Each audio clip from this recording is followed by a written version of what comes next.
का बड़ा दावा सामने आया है। परमाणु युद्ध हुआ तो पाकिस्तान पहले वार कर सकता है। राजनीतिक अस्थिरता और आर्थिक संकट को बड़ी वजह बताई गई है। भारत की बड़ी पारंपरिक सैन्य ताकत का भी किया है जिक्र। भारत की नो फर्स्ट यूज नीति का विशेषज्ञ ने हवाला दिया। हालांकि फिलहाल परमाणु हमले की संभावना को बेहद कम बताया गया है। अजय, ये राजनीतिक अस्थिरता और आर्थिक संकट बड़ी वजह बताई जा रही है और पाकिस्तान की कमजोरी को यहाँ पर जो है जग जाहिर किया गया है।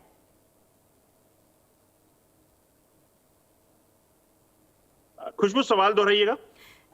जो ये परमाणु हमले की आशंका को देखते हुए जो बात सामने आई है, कहीं ना कहीं पाकिस्तान की जो एक तरह से कहा जाता है कि आर्थिक रूप से कमजोर है, उसके वजह से बताया जा रहा है कि क्या परमाणु हमला जो वो पहले कर सकता है। भारत की नो फर्स्ट यूज नीति जो है उसका भी हवाला किया गया है यहाँ पर। देखिए, दरअसल पाकिस्तान बौखलाया हुआ है और पाकिस्तान जानता है कि भारत के साथ 1947 के बाद से कई बार जंग कर चुका है।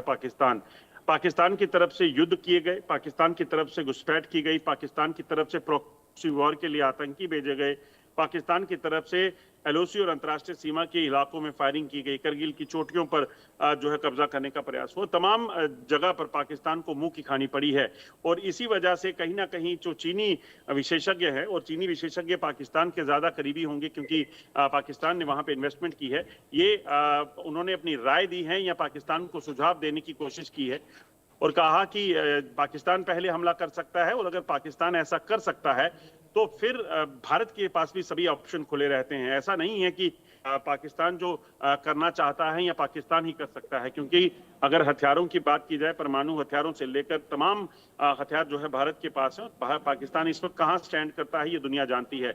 अगर ऐसी कोई नौबत आई तो भारत के लिए कोई भी ऑप्शन बंद नहीं होंगे। ये बार बार रक्षा मंत्री जो है राजनाथ सिंह को कई बार कह चुके हैं।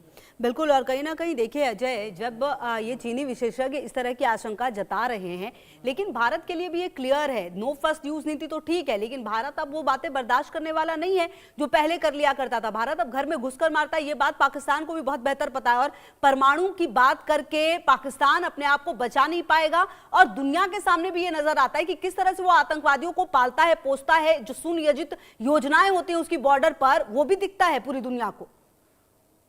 देखिए, सबसे बड़ी बात यह है कि चीन के जो विशेषज्ञ बयान दे रहे हैं, उन्हें याद होगा कि जब गैलवान में चीन की तरफ से जो फिंगर का एरिया था उसको कब्जाने की कोशिश की गई थी, तो भारत उस वक्त भी जो है नो फर्स्ट हिट वाली पॉलिसी पर था। मगर भारत ने उनकी जो कोशिश थी उसको पहले प्रेम्प्ट किया, यानी कि पहले उस चीज को समझ लिया कि चीन जो है फिंगर्स के इलाके में कब्जा कर सकता है और उन्होंने पहले चीन पर हमला करके चीनी सैनिक जो थे उनको वहां पे रोक दिया और उसके बाद ये हुआ। चीन की तरफ से गैलवान में भी ऐसी कोशिश हुई थी, उसे भी नाकाम की। पाकिस्तान कई बार कर चुका है ऐसी कोशिशें। मतलब जब आप कोशिश कर रहे हैं कि, क्योंकि भारत के पास खुफिया तंत्र है, भारत के पास अलग जो सुरक्षा बल है, भारतीय सेना है, एयरफोर्स है, और भारत इस चीज को भांपने में कोई वक्त नहीं लगाएगा कि पाकिस्तान जो है वो क्या कर सकता है। अगर पाकिस्तान इस तरह की कोशिश कर सकता है तो भारत ने पहले हमला ना करने की जो बात कही है उसमें प्रण ये नहीं है कि भारत अपनी सुरक्षा करने के पूरे तरीके से सक्षम है। अगर ऐसी कोई भी परिस्थितियां बनी तो भारतीय सेना और भारतीय सरकार जो है, मुझे लगता है कि ज्यादा बेहतर जवाब देने के लिए भी तैयार होगी और भारत इन चीजों को बेहतर समझ सकता है कि अगर कोई खतरा उसके लोगों पर होगा तो उसके लिए कैसे एक्शन करना है। बिल्कुल, और पिछले कुछ समय से जिस तरह से दुनिया में कई वॉर चल रहे हैं अजय, अब देखना तो ये होगा कि आने वाले समय में भारत की रणनीति किस तरीके से आगे काम आती है। बहुत शुक्रिया अजय आपका इन तमाम जानकारियों के लिए और हमारे साथ जुड़ने के लिए। बढ़ते हैं आगे। नांदेड़ में